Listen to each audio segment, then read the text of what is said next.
नमस्कार दोस्तों। आज हम लोग बात करेंगे यूपी पुलिस हेड ऑपरेटर की।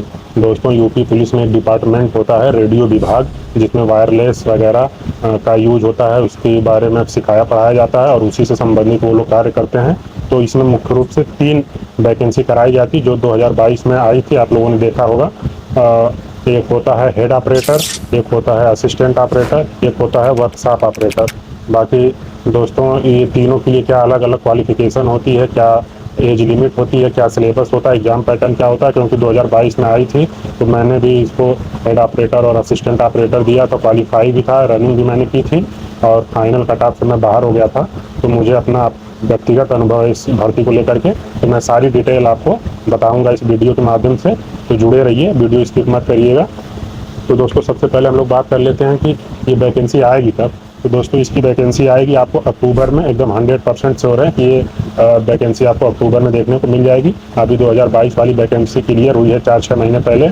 इसके कैंडिडेट ट्रेनिंग कर रहे हैं, जैसा कि आप सब देख पा रहे हैं। ये हमारे फ्रेंड सर्कल के मित्र थे सब, इनका फाइनल हो गया और ये इस समय ट्रेनिंग कर रहे हैं। दोस्तों, हेड ऑपरेटर की वैकेंसी बहुत ही शानदार वैकेंसी होती है।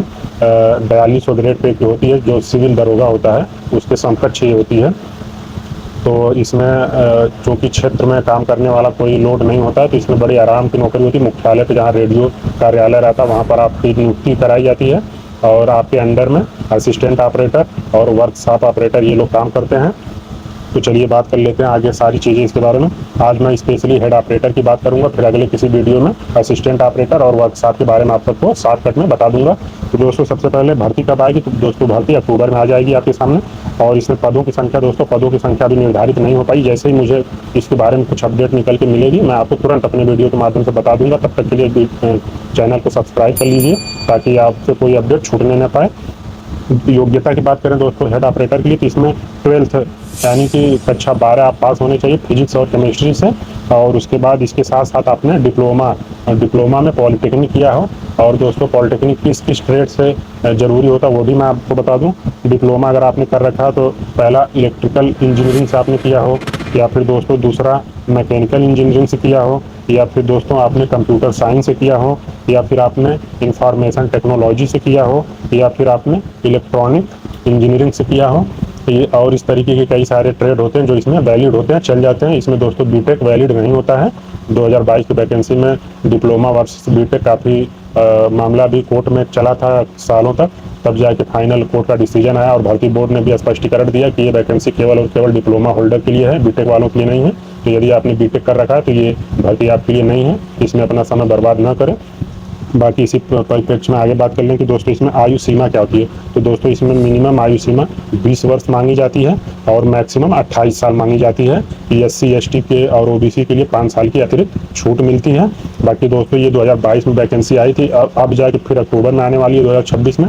तो मैं आपको बता दूं कि एक इसमें और अपडेट है कि इसमें 3 साल की हर कैटेगरी को 3 साल की छूट मिलने वाली है।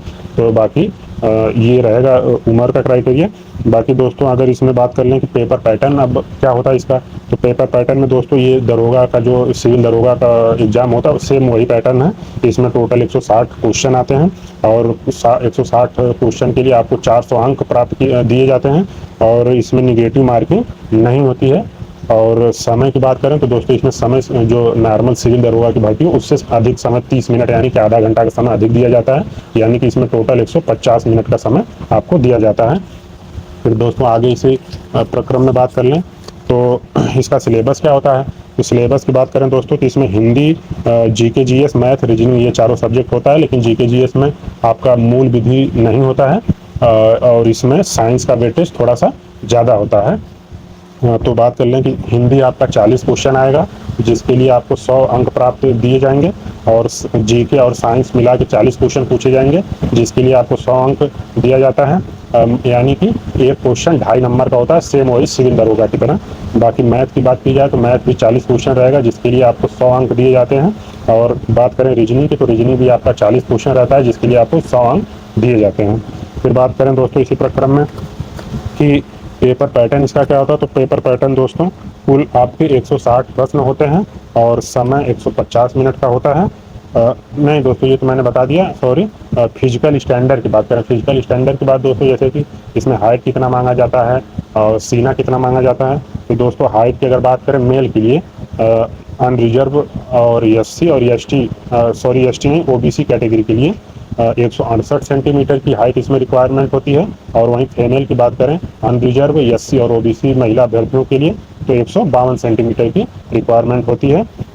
फिर ईएसटी के लिए बात करें, हाइट कितनी होती है तो 160 सेंटीमीटर, और ईएसटी महिला अभ्यर्थियों के लिए 147 सेंटीमीटर। बाकी सीना की बात करें दोस्तों, तो सारी कैटेगरी के लिए ये सीना 79 सेंटीमीटर नॉर्मल नापा जाता है और 5 सेंटीमीटर फुलाव मांगा जाता है, यानी कि फुलाव के बाद 84 सेंटीमीटर आपका होना चाहिए। और वजन की बात करें तो दोस्तों वजन केवल महिला अभ्यर्थियों के लिए जरूरी होता है। तो अगर आप महिला अभ्यर्थी हैं तो आपका मिनिमम वजन 40 किलो होना चाहिए, बाकी मैक्सिमम कितना भी हो ये चल जाता है। बाकी दोस्तों इसी क्रम में बात करें कि रनिंग इसकी कितनी होती है, तो दोस्तों रनिंग के लिए मेल की बात करें तो मेल कैंडिडेट के लिए दोस्तों 4800 मीटर की रनिंग होती है, जिसके लिए आपको समय दिया जाता है 28 मिनट का। और फीमेल कैंडिडेट के लिए बात किया जाए दोस्तों तो 2400 मीटर की रनिंग होती है और इसके लिए आपको समय 16 मिनट का दिया जाता है। तो ये था दोस्तों, ये इसकी पूरी डिटेल में जानकारी थी दोस्तों। इसी तरीके की नई नई जानकारी मैं आपको अपने वीडियो के माध्यम से देते रहता हूं दोस्तों। तो इस समय आपके सपोर्ट की मुझे ज़रूरत है दोस्तों, सपोर्ट जरूर करिएगा और आने वाली लेटेस्ट अपडेट के लिए मेरे चैनल को सब्सक्राइब जरूर करिएगा। मिलते हैं फिर किसी नेक्स्ट वीडियो में एक नई जानकारी के साथ, तब तक के लिए धन्यवाद।